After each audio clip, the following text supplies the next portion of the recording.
Bismillahirrahmanirrahim. Assalamualaikum warahmatullahi wabarakatuh. Alhamdulillahi rabbil alamin.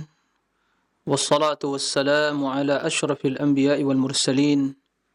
Nabiyyina Muhammadin wa ala alihi wa sahbihi ajma'in. Wa man tabi'ahum bi ihsanin ila yaumiddin.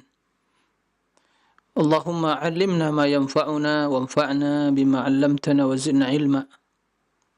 اللهم إنا نسألك علما نافعا ورزقا طيبا وعملا متقبلا اللهم وفقنا لكل خير في الدنيا والآخرة اللهم اهدنا وسددنا اللهم نسألك الهدى والتقى والعفاف والغنى أما بعد إخوة الإيمان kaum muslimin dan muslimat, para pemirsa di mana saja antum berada, semoga Allah Subhanahu wa taala senantiasa melindungi kita semua, mencurahkan berbagai nikmat dan karunia kepada kita semua, serta memberikan kemudahan dan pertolongan di dalam menjalani hidup dalam rangka berubudiyah kepada Allah Subhanahu wa taala. Allahumma amin.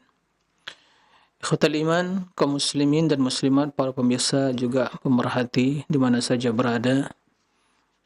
Alhamdulillah, kita panjatkan puji dan syukur kehadirat Allah Tabaraka wa taala yang senantiasa mencurahkan nikmat dan karunia-Nya pada kita semua, sehingga hari demi hari kita lewati dengan kemudahan pertolongan Allah Subhanahu wa taala.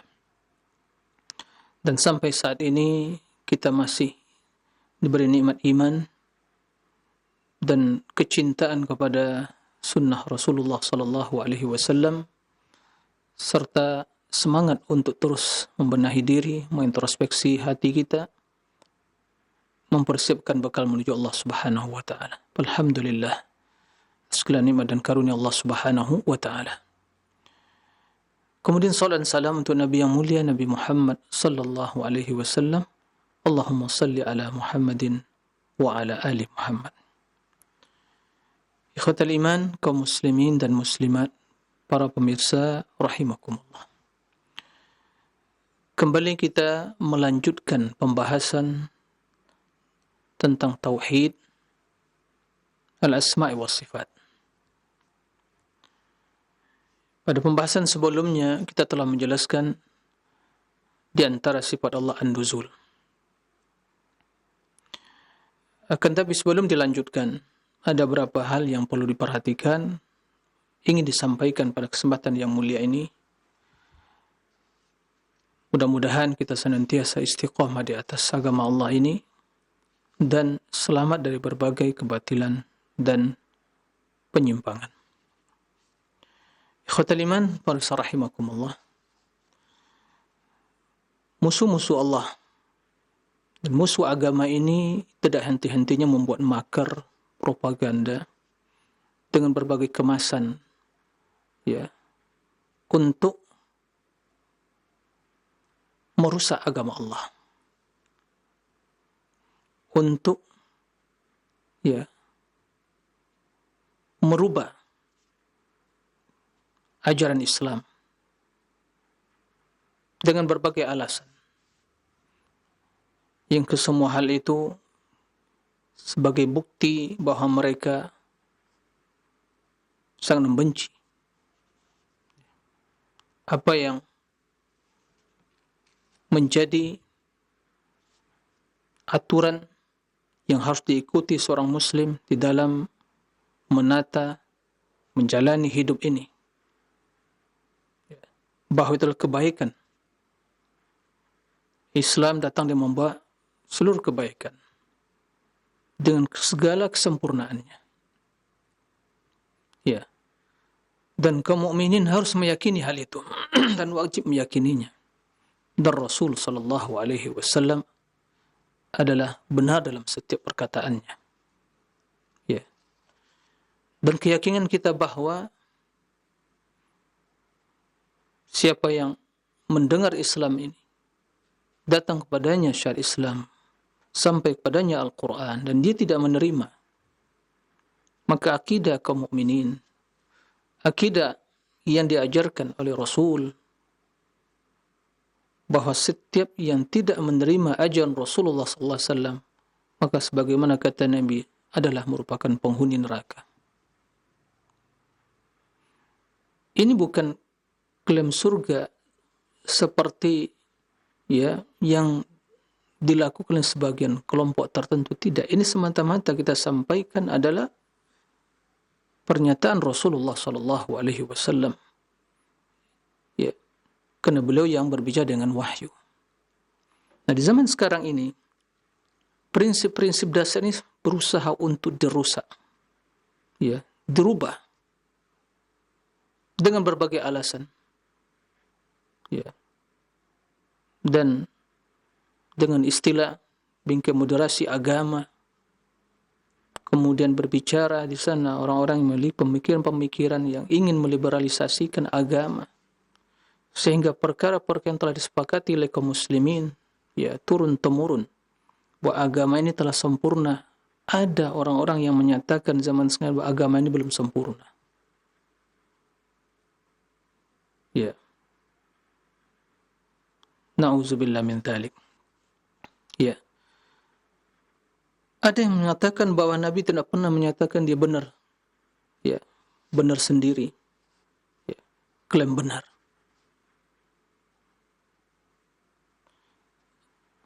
Ada yang mengatakan bahwa klaim surga itu janganlah mengklaim hanya surga untuk dia. Ikhwatal iman fa rahimakumullah. Ya. Dengan baju atau dengan istilah moderasi agama, orang-orang berbicara menggunakan hal tersebut terlepas dari maksud tujuan dari program yang seperti itu, tapi kita mendapatkan bahwa yang berbicara dengan tujuan moderasi agama tersebut ternyata berusaha untuk merubah prinsip-prinsip dasar dari ajaran Islam itu sendiri. Begitu berani mengatakan bahwa agama ini, ajaran Islam ini belum sempurna. Subhanallah. Ini prinsip dasar ini kalau telah dirubah, telah dirusak, maka semua agama akan berantakan semuanya. Semua orang akan berbicara, semua orang akan berbuat sesuai dengan seleranya atas agama. Baik dalam akidah, keyakinan, ibadah, terserah. Agama belum sempurna. Berarti masing-masing berbuat, melakukan secara pemikiran, ilmiah, amaliyah, terserah. Karena belum sempurna, maka disempurnakan. Sementara Allah Subhanahu wa taala menjelaskan, "Al-yauma akmaltu lakum dinakum wa atmamtu 'alaikum ni'mati wa raditu lakum al-Islam madina." Jelas.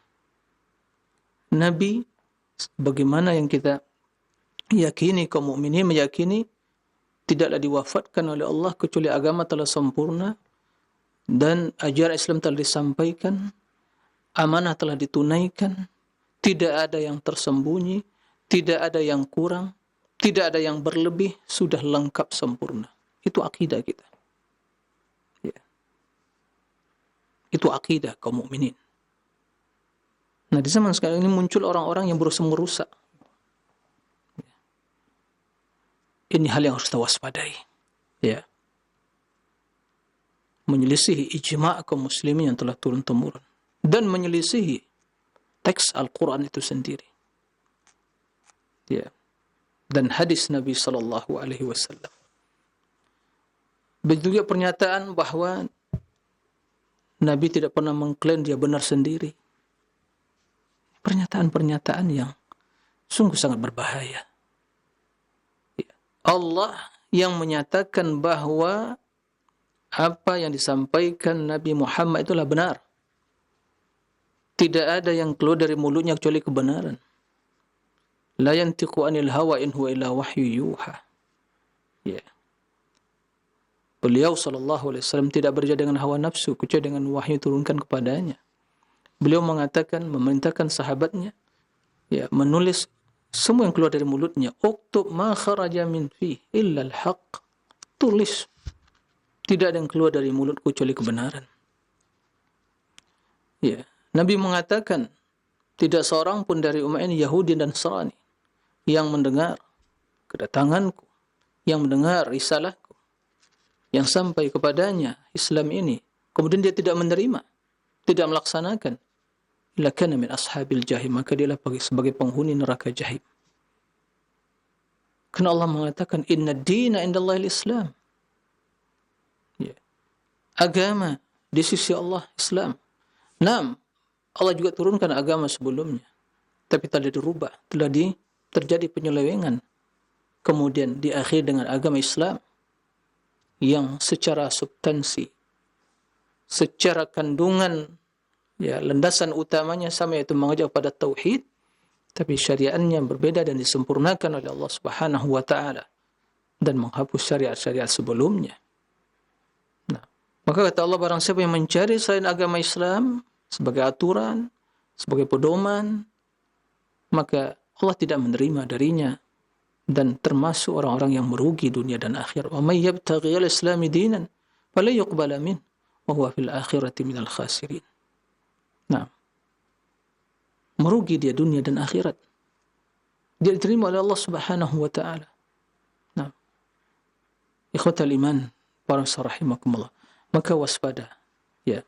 Hati-hati dari berbagai istilah-istilah, ya, yang bisa merusak akidah, dan yang demikian itu bisa juga akan, ya, mengikis keislaman seseorang bila dia menyatakan hal itu, meyakini bahwa agama tidak sempurna, ya, Rasul tidak benar, ya, tidak pernah mengklaim benar, ya. Maka ini yang harus diwaspadai. Itu sebagian dari hal-hal yang perlu diingatkan pada kesempatan kali ini, agar kita waspada, jangan sampai, ya, terjerumus, ya, dan jangan sampai mendengarkan pernyataan yang seperti itu. Tidak perlu juga membaca hal-hal yang seperti itu, ya. Baik, ikhwatal iman, ya, semoga Allah Subhanahu wa taala menjaga iman kita, akidah kita, ya, dan menjaga tauhid kita. Kita untuk selalu berdoa kepada Allah agar kita diteguhkan di atas keimanan, tauhid, atas sunnah, di atas akidah yang benar. Allahumma amin. Ikhwatal iman, rahimakumullah, pada kesempatan kali ini kita lanjutkan pembahasan tentang sifat, ya, sifat fi'liyah yang berkaitan dengan perbuatan Allah. Sebelumnya sifat nuzul, juga Allah turun, ya, ke langit bumi sesuai dengan kebesaran dan keagungan Allah Subhanahu wa taala. Tidak ditanyakan bagaimana, ya, turunnya, tapi sebagaimana yang dinyatakan oleh Imam Malik tentang sifat istiwa, kita katakan juga dalam sifat nuzul, turun, dan sifat-sifat yang lain, bahwa an-nuzul, turun, ma'lum, diketahui maknanya, wal kaifu majhul, kaifiyahnya, hakikat turunnya tidak diketahui, hanya Allah yang mengetahui, adapun kita manusia tidak mengetahui hal itu. Kemudian, ya, beriman, mengimaninya wajib, karena Allah yang, atau Rasul sallallahu alaihi wasallam yang menyebutkan hal itu. Kemudian menanyakan tentang hal itu, perbuatan yang beda, ya, karena tidak pernah ditanyakan oleh salafus saleh, yang mereka tentunya lebih berilmu tentang Allah. Mereka lebih, ya, memiliki semangat di dalam beragama. Mereka lebih kenal kepada Allah. Mereka lebih mengagungkan Allah. Mereka lebih mensucikan Allah.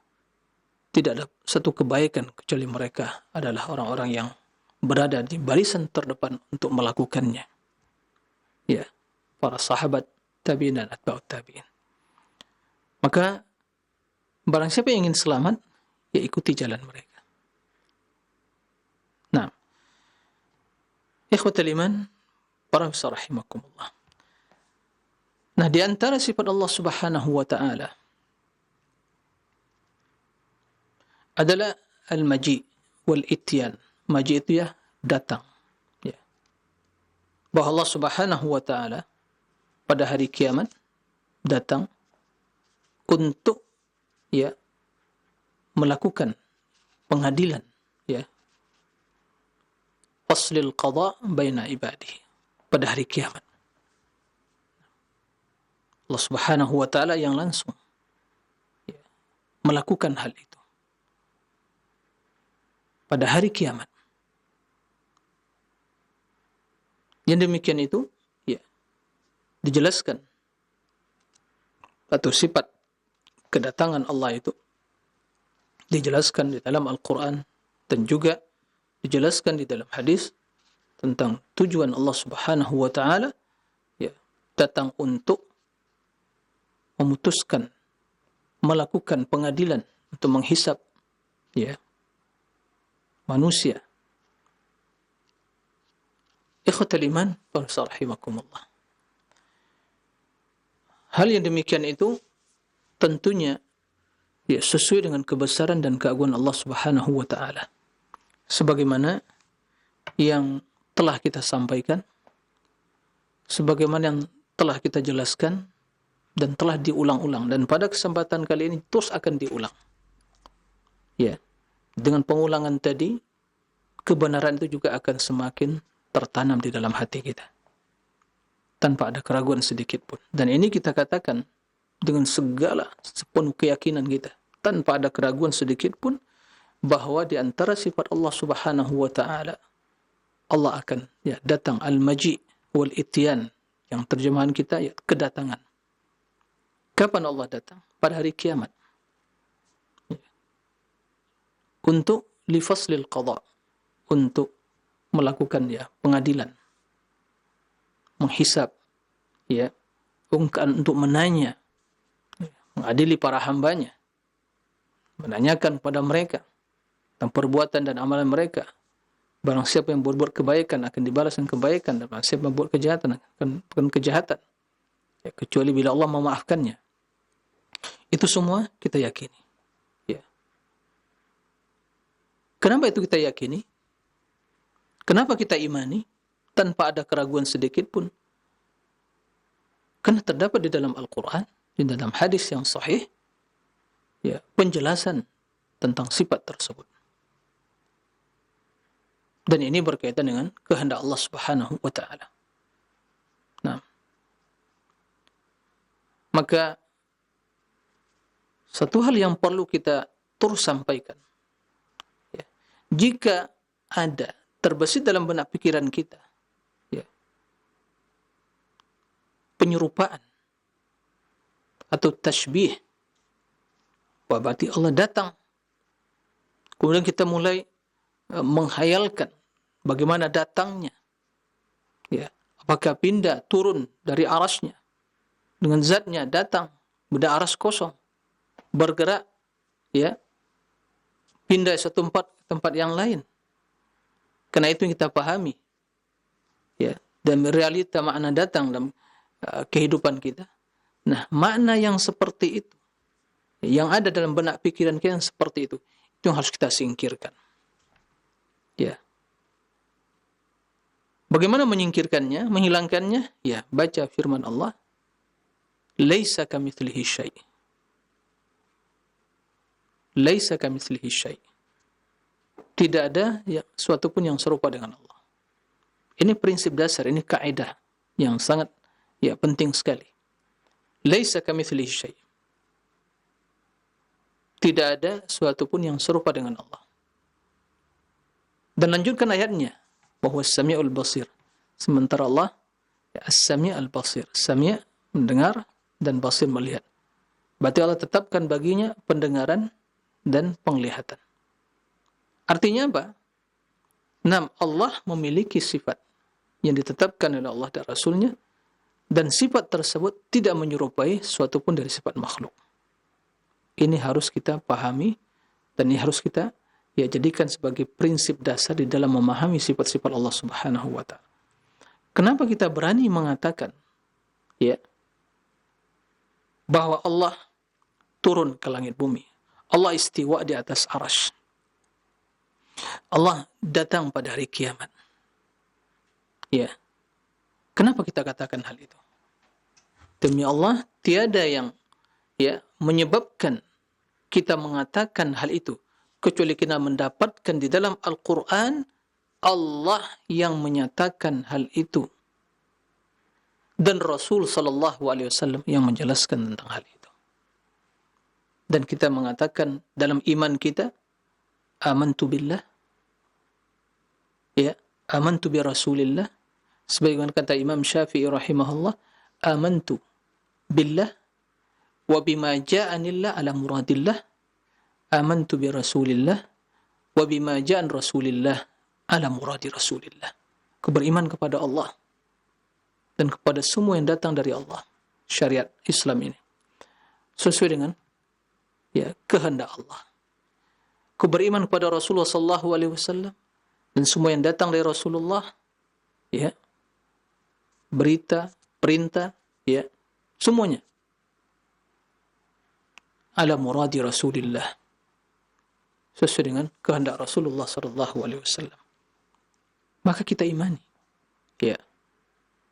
kita imani hal itu semua.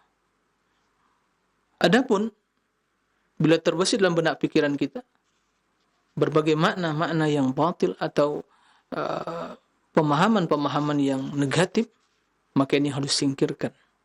Karena kalau terus kita buka peluang dalam pikiran kita untuk menghayalkan, merenungkan berbagai makna-makna yang negatif tersebut, maka akan berakhir kepada suatu akidah yang sangat berbahaya, yaitu apa? At-ta'til. Ta'til itu apa? Mengingkari dengan alasan ingin mensucikan Allah. Maka diingkari.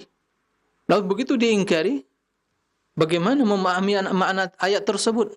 Ditakwilkan. Intinya adalah pengingkaran pada maknanya.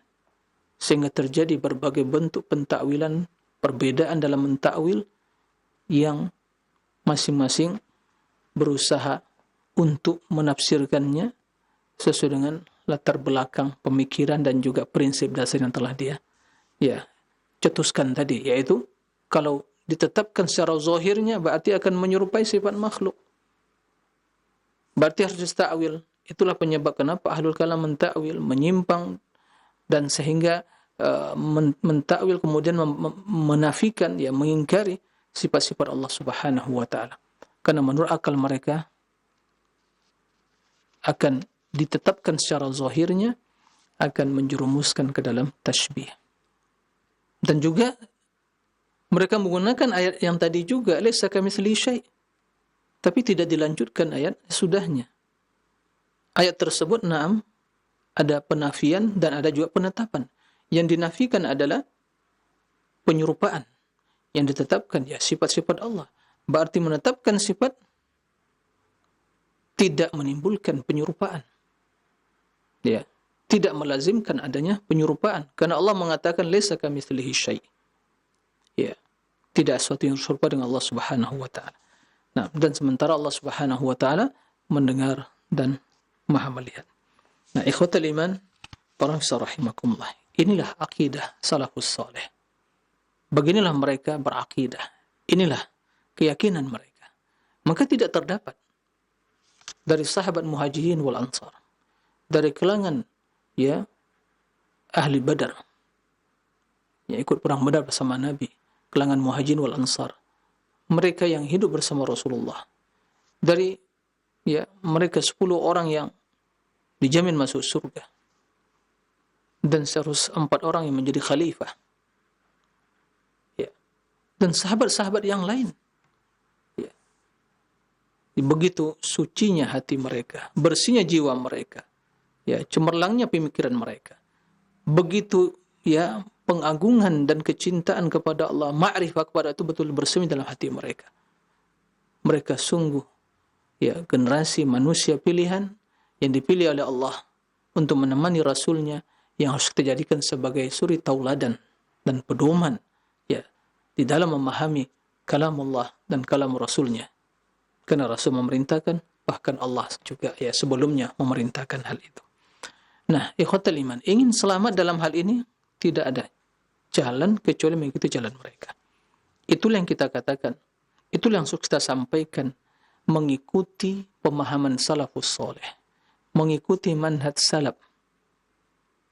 Naam, ikhwatal iman, di antara ayat yang menjelaskan tentang sifat ya maji ya. Dalam hadis terdapat redaksinya atait. Dalam Al-Qur'an terdapat ya kalimat juga jaa wa ata. Nah, atau ya'ti. Ayat yang menjelaskan hal itu pertama dalam surat ya Al-Fajr ayat 22, wa jaa rabbuka wal malaku saffan saffa. Ya. Dan datanglah Rabbmu dan datang Rabbmu ya. Dan malaikat bersaf-saf. Jadi malaikat bersaf-saf. Ya. Kondisi malaikat datang pada hari kiamat yaitu bersaf-saf.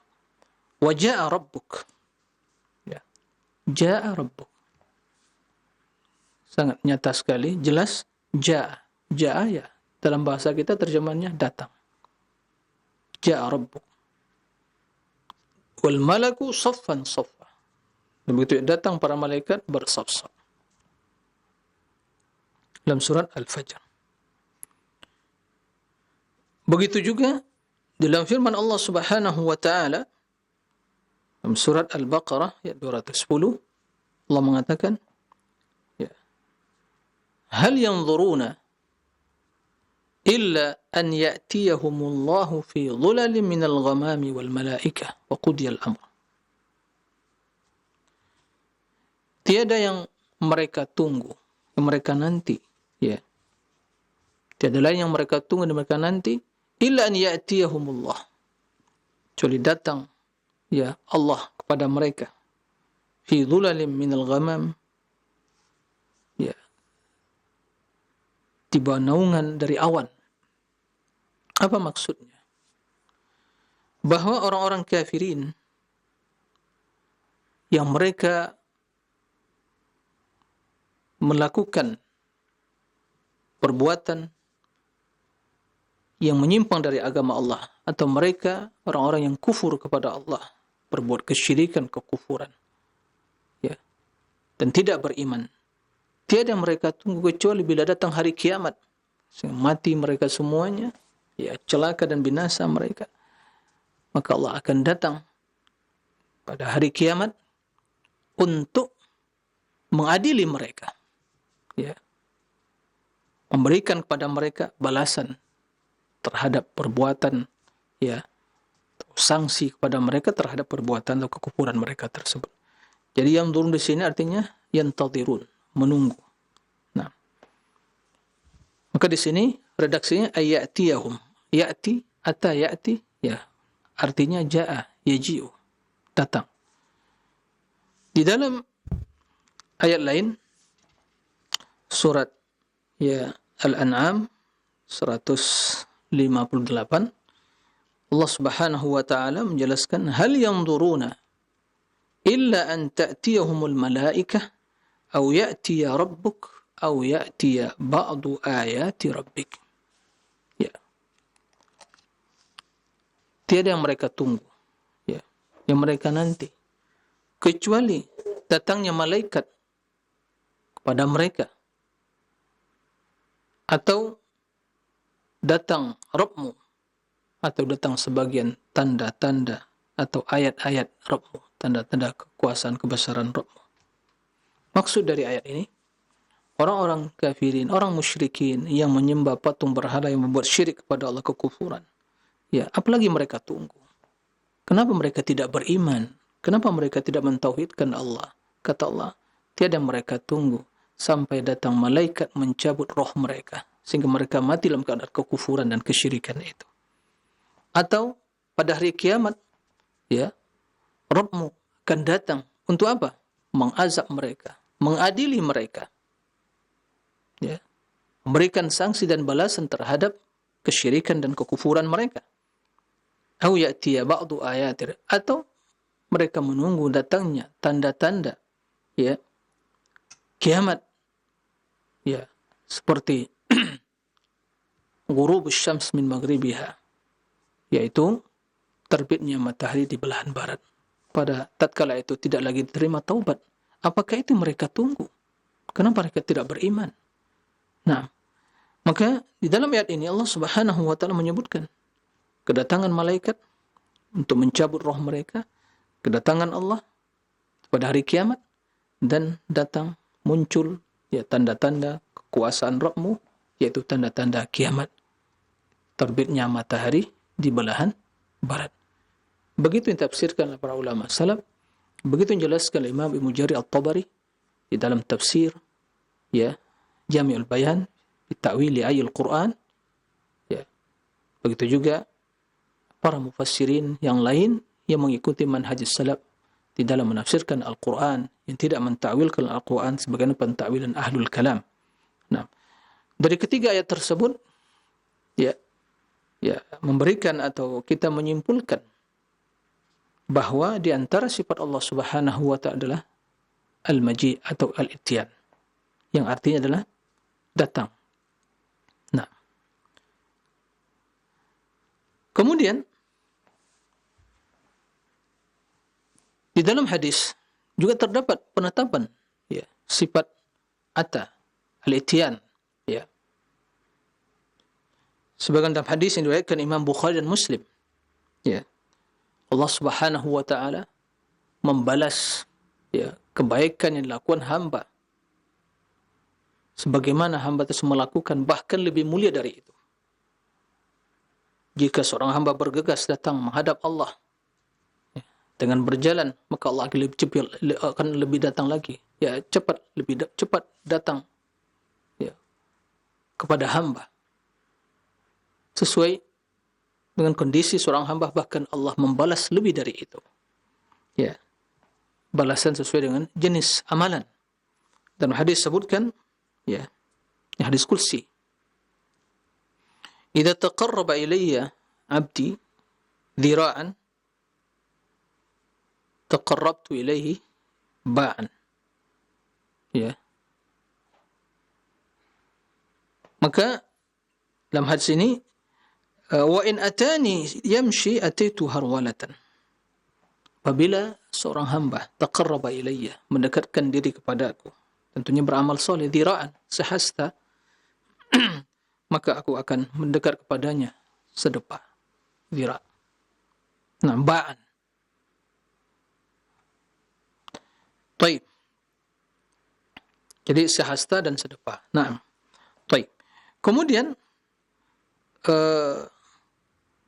wa in atani yamshi, jika dia datang padaku, yamshi, berjalan, ataituhu, ku datang kepadanya harwalatan, harwalah, berlari, ya. Yamshi, jalan, harwalah, lari, ya, yuharwil. Taib. Ini hadis muttafaqun alaih. Mungkin pertama sekali ya juga para pemirsa mendengar hadis ini. Berarti apakah Allah lari, Ustaz? Nah, ikhwatal iman, kita harus memahami satu permasalahan, ya, bahwa Allah Subhanahu wa taala menjelaskan hal ini sebagai dalam konteks memberikan pembalasan atau ya balasan terhadap perbuatan seorang hamba dalam rangka mendekatkan diri melakukan ketaatan kepada Allah Subhanahu wa taala. Ya. Dan di dalam redaksinya terdapat ata, datang. Bahwa bila seorang hamba bergegas untuk datang kepada Allah dengan melakukan berbagai amal soleh dan ketaatan, maka Allah akan bersegera membalas, ya, datang untuk membalas perbuatan dan amalan tersebut. Karena Allah Subhanahu wa taala membalas sesuai dengan jenis amalan, bahkan diperlipat gandakan oleh Allah Subhanahu wa taala. Nah, ini secara makna. Akan tetapi kalimat ata tersebut menjadi sifat bagi Allah, itu datang. Adapun dari sisi makna, ya, apalagi mungkin sebagian menghayalkan dia seorang datang kepada dia, berjalan, kemudian setelah itu dia berlari menyambut kedatangannya. Begitu yang dimaksud, itu yang dibayangkan dalam benak pikirannya. Nah, ini kita katakan bukan seperti yang kita bayangkan, bukan seperti yang kita pahami, bukan seperti yang asumsi kita. Seperti itu karena kita melihat realita kedatangan itu, dia berjalan, kemudian siapa yang menyambut kedatangannya bergegas, lebih berlari. Ya. Makna yang seperti itu yang harus kita bersihkan dari benak pikiran kita. Kenapa demikian? Karena kita mengetahui Allah tidak satu pun yang menyerupai dirinya, tapi Allah tetapkan bagi dirinya ata, kedatangan. Maka berbeda dengan ahlul kalam. Ahlul kalam itu mereka langsung mentakwil ata, perintah Allah datang, kata mereka. Ya. Diingkari dengan alasan tadi, kalau ditetapkan secara zahirnya berarti kita menyerupakan Allah. Ya. Kita kata, nah Allah memiliki sifat datang, ata. Lalu bagaimana caranya? Ya, Allah Subhanahu wa taala mengetahui. Tapi dari kandungan hadis ini juga terdapat makna bahwa Allah bergegas membalas kebaikan seorang hamba. Tapi jangan sampai penjelasan terhadap makna, jangan sampai penjelasan terhadap makna itu menyebabkan kita mengingkari sifat ata atau datang tadi. Berbeda ahlul kalam. Ahlul kalam itu mereka selewengkan maknanya untuk merubah makna, redaksinya atau makna dari lafaznya untuk merubah makna. Ahli sunnah tidak menetapkan, kemudian maknanya dipahami dengan benar. Maknanya dipahami dengan benar. Maka di sini kita menetapkan sifat ata bagi Allah. Wa in atani yamshi ataitu harwalatan. Jika seorang hamba datang kepadaku berjalan, dia mungkin beribadah tapi menetap saja, tapi berjalan, dia datang menuju Allah, datang perintah Allah, dia laksanakan, bergegas untuk melakukannya, berusaha untuk melakukannya, maka Allah akan lebih segera datang kepadanya dengan membalas kebaikan, memperlipat gandakan dengan balasan yang lebih utama. Nah, dalam hadis sahih Bukhari dan Muslim. Di dalam hadis Abi Sa'id Al-Khudri tadi, hadis Abi Hurairah, pada hari kiamat Allah, disebutkan Nabi SAW, fayatihimul jabbar fi suratihi allati fi surati ghairi surati allati ra'awhu fiha awwala marrah wa yaqulu ana rabbukum. Hadis Bukhari dan Muslim. Maka datanglah kepada mereka Al-Jabbar, yaitu Allah, yang di antara nama Allah Al-Jabbar, Al-Jabbarul Mutakabbir. Nah, Al-Jabbar di surah dalam bentuk yang tidak mereka lihat sebelumnya, dan yang pertama mereka lihat. Nah, kemudian Allah mengatakan ana rabbukum. Ini sabda Nabi SAW sebagian menjelaskan, Allah mengatakan ana rabbukum, akulah Rabb kalian. Nah, jadi Allah datang, ya'ti. Bagaimana datangnya? Ini tidak boleh ditanyakan. Allah istawa alal arsy. Bagaimana istiwanya? Ini tidak boleh ditanyakan. Sebagian kata Imam Malik, al-maji' al-istiwa ma'lum wal kayfu majhul. Bahwa istiwa itu ma'lum maknanya, diketahui maknanya, tapi hakikatnya, kaifiyahnya tidak diketahui oleh Allah Subhanahu wa taala. Dan kita katakan juga dalam sifat ini dan sifat-sifat yang lain seperti nuzul, turun, maji' begitu juga. Al-maji' ma'lum dalam bahasa Arab. Al-ityan juga maklum dalam bahasa Arab. Lalu bagaimana kaifiyahnya, caranya, hakikatnya? Allah yang mengetahui. Mengimani wajib. Kenapa? Terdapat dalam Al-Quran, terdapat dalam hadis yang sahih. Menanyakan tentang kaifiyah tadi bid'ah. Kenapa? Abu Bakar tidak pernah menanyakan, Umar tidak pernah menanyakan, Uthman tidak pernah menanyakan, Ali tidak pernah menanyakan, 10 yang mendapat jaminan surga tidak menanyakan, Muhajirin wal Ansar tidak pernah menanyakan. Siapa yang lebih mulia? Anda atau mereka? Siapa yang lebih suci hatinya? Anda atau mereka? Siapa yang lebih benar pemahamannya? Ya, kita atau mereka. Baik. Siapa yang mendapat rekomendasi Rasulullah SAW, mereka adalah ya orang yang terbaik. Sementara kita, siapa yang merekomendasikan? Tidak ada. Nah, maka dalam hal ini, jalan yang selamat, ya, kita serahkan hakikatnya pada Allah Subhanahu wa Ta'ala. Ya, cukup sampai di situ. Ini jalan yang selamat. Tapi merekayasa, memikirkan bagaimana ya, kalau datang berarti berjalan pindah. Allah Maha Tinggi. Nah, mulai masuk berbagai pemikiran-pemikiran dan bisikan-bisikan syaitan, ya, masuk ke akal pikiran kita. Nah, tidak perlu ditakwil, karena jelas. Ada yang mentakwil, katanya wajah, yaitu amru rabbik, perintah Rabbmu. Jadi bukan Allah yang datang, perintahnya yang datang. Ya, wajah, kata mereka, wajah rabbuka wal malaku saffan saffa, maka datang perintah Rabbmu dan para malaikat, ya, datang bersaf-saf.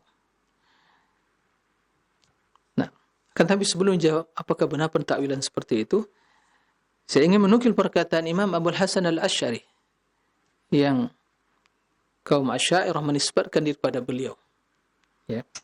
Di dalam kitab beliau Risalah ila Ahli Tsaghar, kitab yang beliau tulis dikirim pada Ahli Tsaghar, penduduk Tsaghar. Ya.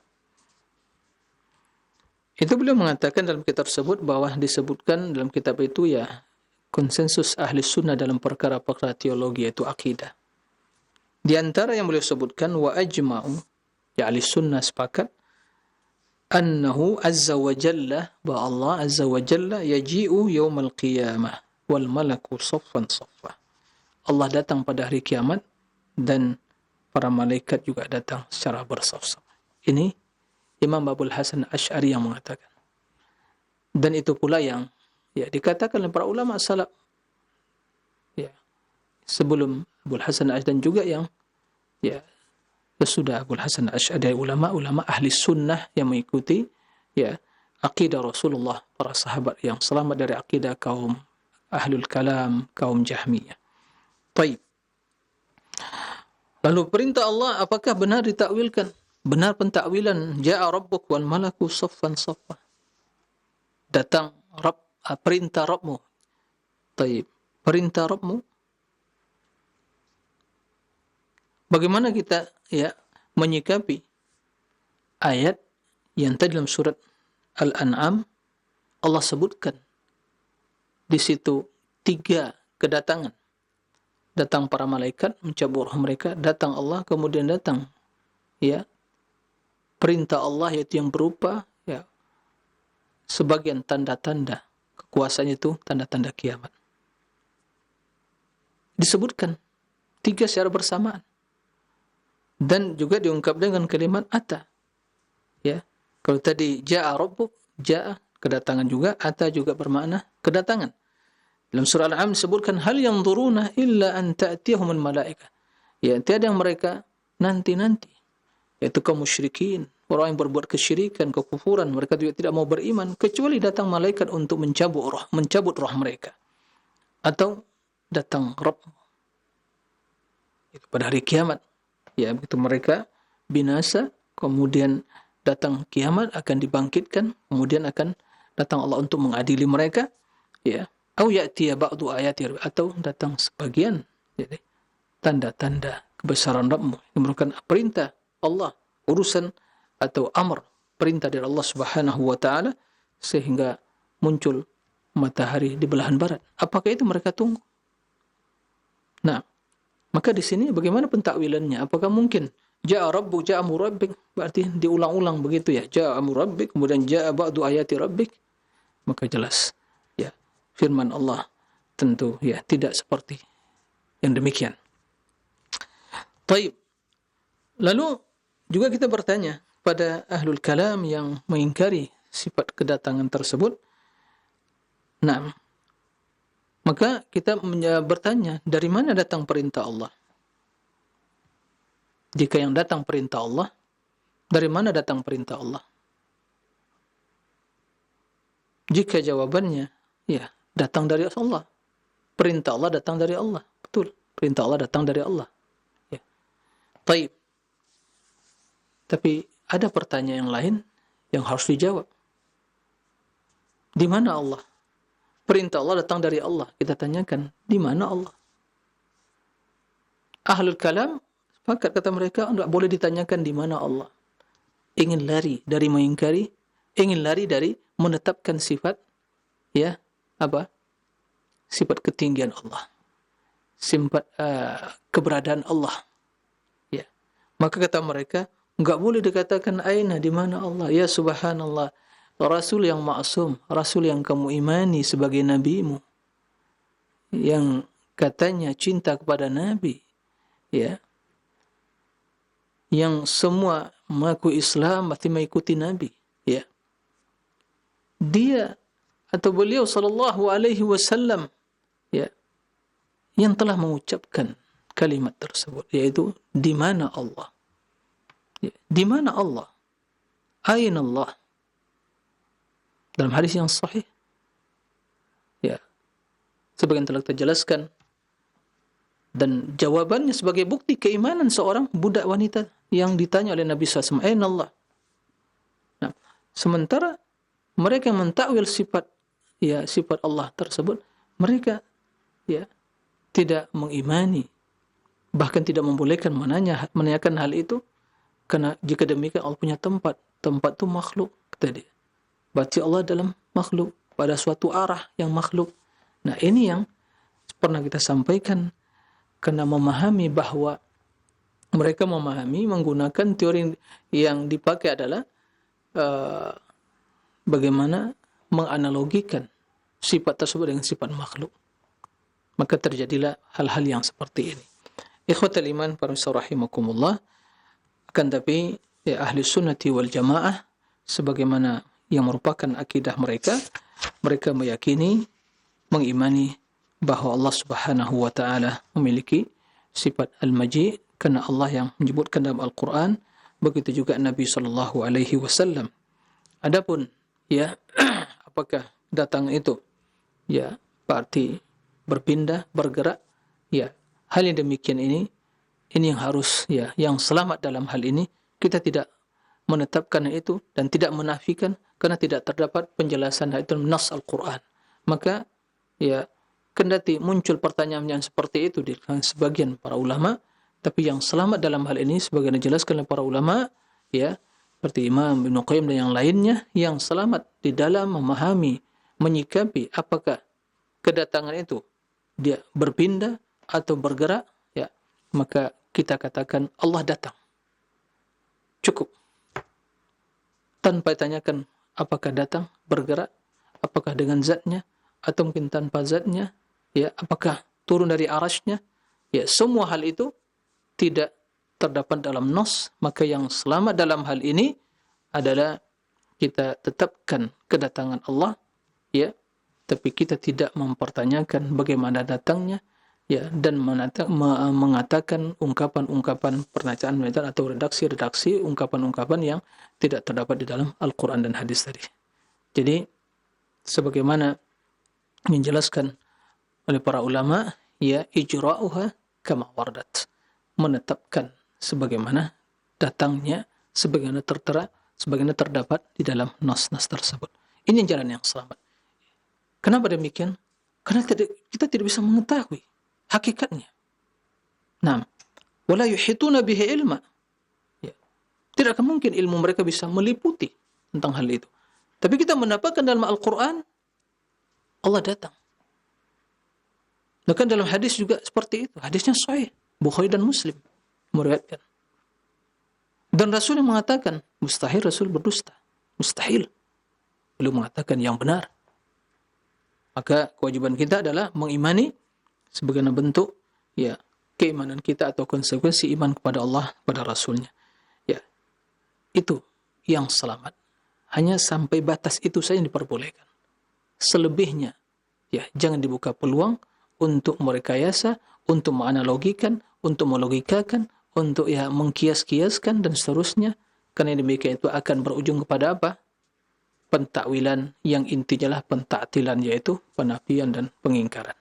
Semoga kita diselamatkan dari berbagai pemahaman-pemahaman yang menyimpang dan akidah-akidah yang batil. Semoga kita diteguhkan di atas akidah Ahlussunnati wal Jamaah. Nah, wallahu a'lam. Demikian.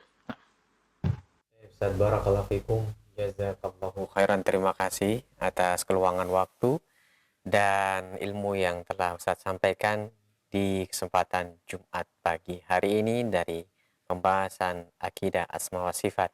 Semoga Allah senantiasa melimpahkan rahmat dan keberkahan bagi kita semuanya.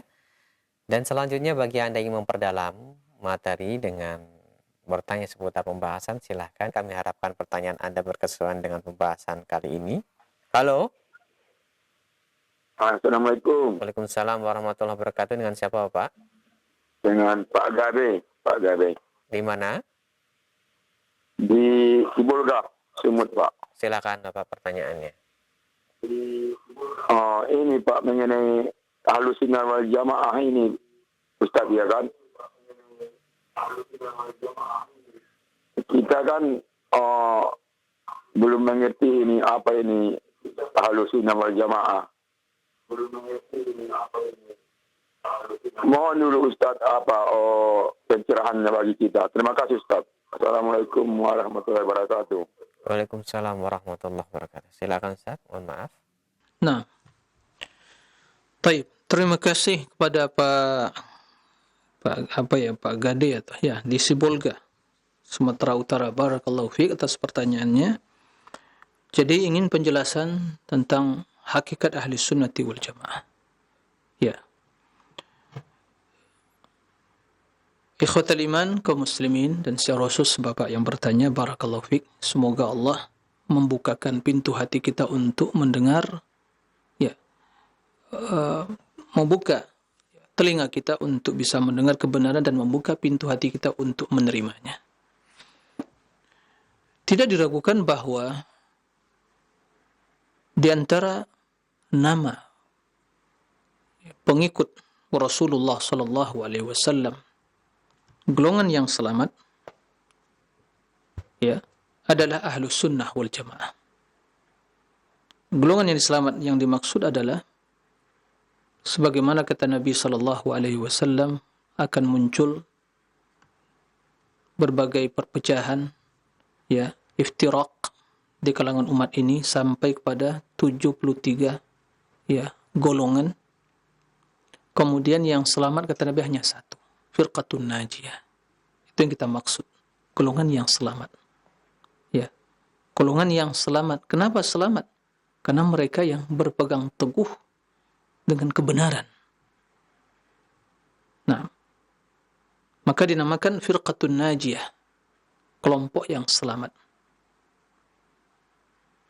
Sebenarnya mereka tidak mengelompokkan diri, tapi tatkala sekte-sekte itu melakukan penyimpangan, maka mereka yang membuat kelompok sesuai dengan pemahaman dan pemikirannya sehingga menyimpang dari yang selamat tadi.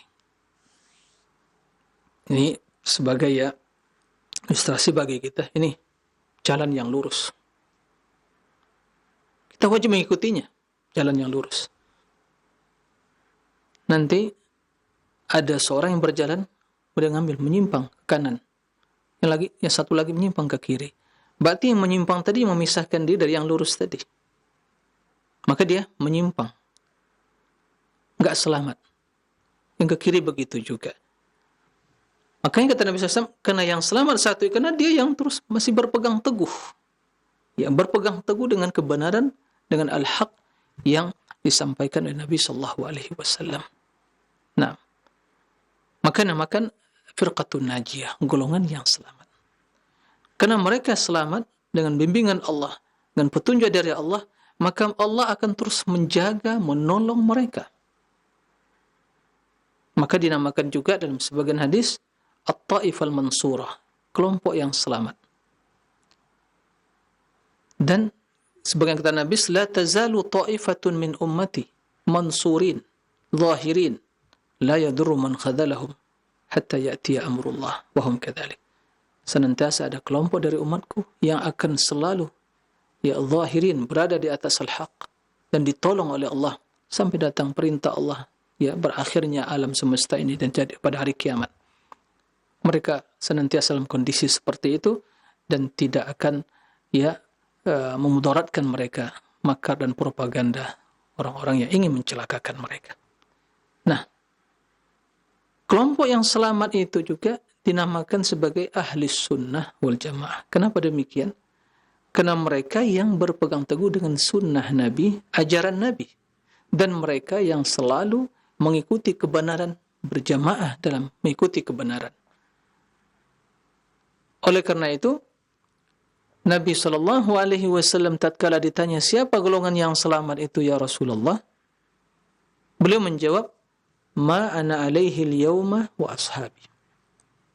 Ma ana alaihi al-yawma wa ashabi. Apa artinya? Apa yang aku ikuti, ya, dan para sahabatku pada hari ini. Ya. Yang diikuti Nabi di waktu hidup beliau, yang diikuti sahabat waktu hidup beliau, yaitu waktu itu Nabi SAW dan hidupnya para sahabat, tiada lain kecuali ajaran Nabi, Al-Quran dan hadis. Ya. Kemudian dalam sebagian disebutkan mereka itu jamaah. Apa maksud jamaah? Sahabat Nabi Abdullah bin Mas'ud menjelaskan jamaah itu adalah mawafaqal haq walau kunta wahdak. Itu jamaah. Jadi standar jamaah itu adalah kebenaran, bukan ya kuantitas. Tapi adalah kebenaran. Bukan banyaknya orang yang berkelompok, mengelompok diri, membuat suatu lembaga atau mungkin yayasan, organisasi atau ormas itu kita jamaah, katakan jamaah. Tidak. Jamaah itu yang sesuai dengan kebenaran. Kendati Anda sendirian. Maka dikarenakan mereka yang setia mengikuti Rasul, Al-Quran dan Sunnah tadi, dan mereka yang setia mengikuti kebenaran tadi, berpegang teguh dengan kebenaran, ya, maka dinamakan mereka ahli sunnah dan al-jamaah. Maka ahli sunnati wal jamaah, ya, karena Nabi juga memerintahkan kita, alaikum bis sunnati, ikutilah sunnahku. Maka ahli sunnah, mereka yang berpegang teguh dengan sunnah, mereka yang berpegang teguh dengan jamaah kebenaran. Dan standar kebenaran adalah Al-Quran dan hadis. Dalam hal apa? Dalam seluruh perkara agama. Dan mereka juga yang selalu mengikuti sahabat Nabi. Mereka secara menyeluruh, bila sahabat Nabi telah mengimani, meyakini, mereka sepakat, itu hujjah. Karena secara individu, secara perorangan ya tidak bisa hujjah, kecuali sesuai dengan kebenaran. Tapi secara keseluruhan mereka telah sepakat dalam urusan agama, dalam urusan akidah dan ibadah, maka itulah hujjah. Nah, dalam hal ini mereka semua sepakat dalam ya kewajiban mengikuti Rasul, kewajiban mengikuti ya Al-Quran, mengikuti Sunnah, dan mengimani ya tentang sifat-sifat Allah Subhanahu wa taala. Simpulannya ahli sunnati wal jamaah, mereka yang berpegang teguh dengan sunnah Nabi. Mereka yang mengikuti para salafus saleh.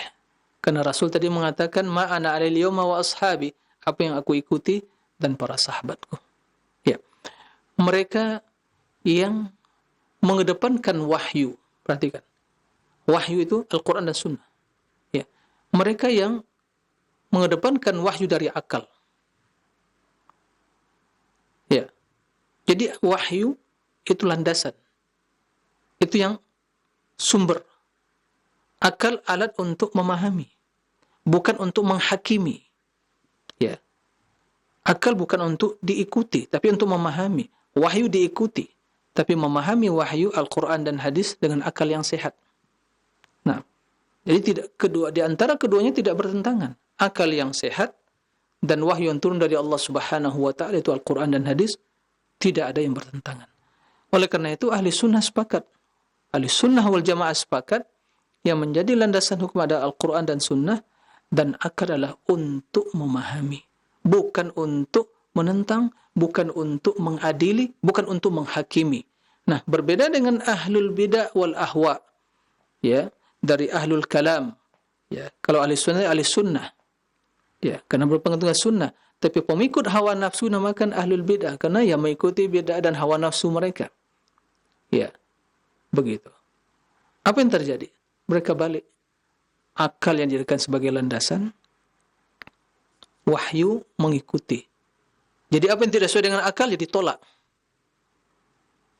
Itulah penyebabnya kenapa mereka mentakwil sifat seperti ahlul kalam. Dan teori yang seperti itu, prinsip seperti mereka ambil dari mana? Dari orang-orang filsafat yang mengkultuskan akal.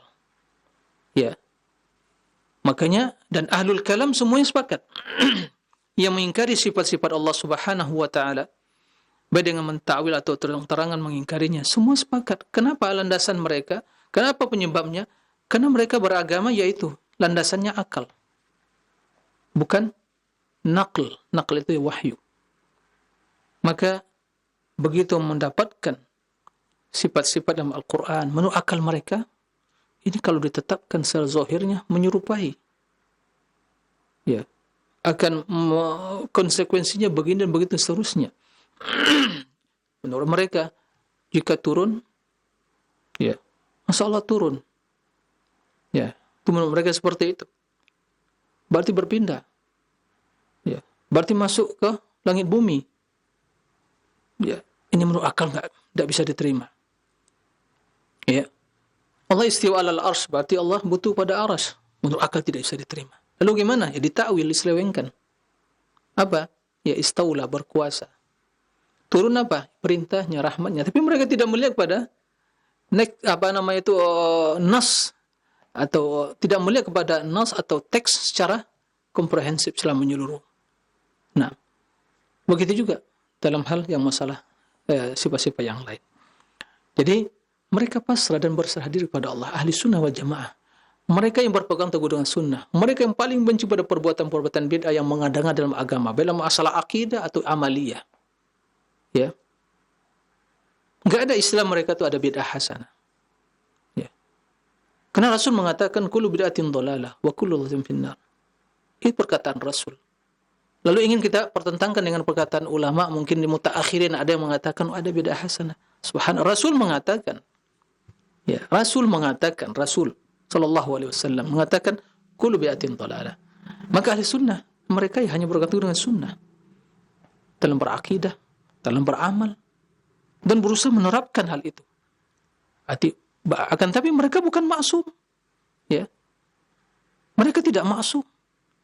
Dan mereka di antara pertanda ahli sunnah, mereka sepakat di dalam mengikuti para sahabat Nabi. Makanya, kenapa yang namanya 72 sekte yang tadi diklaim oleh Nabi, dihukumi sebagai, diponis Nabi sebagai sekte yang sesat? Karena di antara penyebabnya adalah karena mereka meninggalkan jalannya para sahabat, manhajnya para sahabat. Maka ahli sunnah wal jamaah, ini makan ahli sunnah wal jamaah, mereka yang mengikuti dan para sahabatnya. Itulah salafus soleh dan generasi tabi'in, atba'ut tabi'in. Nah, jadi itu secara umum tentang ahli sunnah wal jamaah. Jadi nama ini ya nama yang mulia, tapi sangat disayangkan ada yang sebagian mengklaim ya atau ahli sunnah dan menafikan ini dari yang lainnya dan berbagai tuduhan ini tidak benar. Siapa yang bahagia dengan istilah dan nama ini adalah orang-orang yang betul berpegang teguh dengan Al-Quran dan Sunnah, bukan yang ya doyan kepada perbuatan-perbuatan yang menyimpang dari hadis Nabi, mengada-ngada, atau lebih doyan untuk melakukan hanya menghidupkan sebuah tradisi, budaya dan seterusnya, tidak. Ya, tapi ahli sunnah berpegang teguh dengan sunnah, mengajak umat untuk kembali kepada Al-Quran dan Sunnah, mengikuti para salafus soleh. Cukuplah bagi kita mengamalkan agama ini. Kaum muslimin, apa yang kita inginkan dari amalan dan akidah kita? Tidakkah cukupnya dalam Al-Quran dan hadis? Kenapa ditambah-tambah? Kenapa harus juga ya ikuti mungkin kenapa harus ditambah dengan mungkin sipulan pemahaman seperti ini? Kenapa harus ada fanatisme kepada kelompok-kelompok tertentu? Kenapa? Tidakkah cukup ya kita fanatik kepada Al-Quran dan hadis? Ya.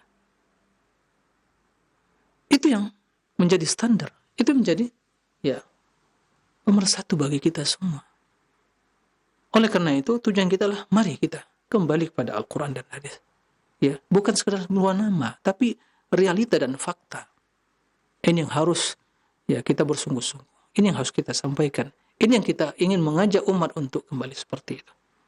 Nah, itulah hakikat dari ahli sunnah. Maka barang siapa yang dibimbing oleh Allah untuk berjalan di atas sunnah, mengenal sunnah dengan sesungguhnya, ya, itu dia telah bahagia. Jadi harus dipahami dengan mana istilah sunnah, karena ya mohon maaf apakah benar istilah yang saya sampaikan bahwa istilah sunnah itu sering dibajak gitu ya. Pembajakan terhadap istilah sunnah, pada itu nama yang mulia. Tapi karena ketidaktahuan hakikat dari sunnah dan jamaah itu, maka sebagian kelompok hanya mengklaim diri dia yang ahli sunnah, yang lain tidak. Ya, ini tidak benar. Ya, ahli sunnah tidak mengenal kelompok tertentu. Ingat, ahli sunnah tidak mengenal ormas tertentu. Ahli sunnah tidak mengenal jamaah tertentu. Ahli sunnah, setiap mereka yang berpegang teguh dengan sunnah, Al-Quran dan hadis, mengikuti salafus mereka ahli sunnah. Kenapa mereka tidak berkelompok? Nanti mereka tidak punya ormas, nanti mereka tidak punya organisasi, tapi mereka yang berpegang teguh dengan Al-Quran, dengan sunnah, ya, akidah mereka dilandasi di Al-Quran, ibadah mereka dilandasi Al-Quran dan sunnah, ya, bermuamalah, itulah ahli sunnah. Tapi ingat, mereka bukan maksum, ya, maka adanya kesalahan kekeliruan dari individu mereka bukan tidak bisa ikan sebagai dalil untuk mengklaim bahwa berarti nggak benar manhajnya, bukan seperti itu. Nah, inilah yang perlu dipahami. Ya, semoga apa yang sedikit ini bisa dipahami oleh Bapak yang bertanya dan kita semua, dan semoga kita ya betul-betul jadikan Allah sebagai ahli sunnah, ya, bukan sekedar hanya sebuah nama, tapi betul ya fakta dan realita. Nah, demikian, wallahu a'lam. Baik, Ustaz, barakallahu fikum wa jazakallahu khairan. Pertanyaan berikutnya dari Abdullah di Jakarta yang bertanya, Assalamualaikum Ustaz.